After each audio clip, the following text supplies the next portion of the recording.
আমরা আমাদের নবীকে সবচেয়ে বেশি ভালোবাসি, যিনি আখিরি নবী, যাকে বলা হয়েছে ওয়ামা আরসালনাকা ইল্লা রাহমাতাল লিল আলামিন।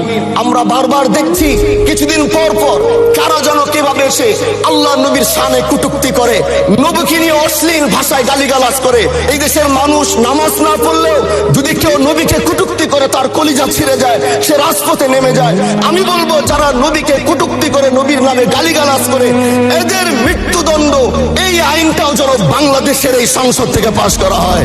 মাননীয় স্পিকার, এলাকায় বলেছিলাম যে আমরা ন্যায়ের পক্ষে কথা বলবো, ইনসাফের পক্ষে কথা বলবো। তখন অনেকে হাত ধরে বলেছিল, হামজালা ভাই জাতীয় সংসদে যখন যাবেন একটু বললেন হাদি হত্যার বিচারটা যেন হয়। ন্যায়ের পক্ষে কথা বলেছিল, ইনসাফের আওয়াজ দিয়েছিল। আমাদের মতোই যুবক মাননীয় স্পিকার, তিনি এই যে স্বপ্ন বলেছিল এক সুন্দর বাংলাদেশ করবার, রাস্তার ভিতরে সেই স্বপ্ন থামিয়ে দেওয়া হয়েছে।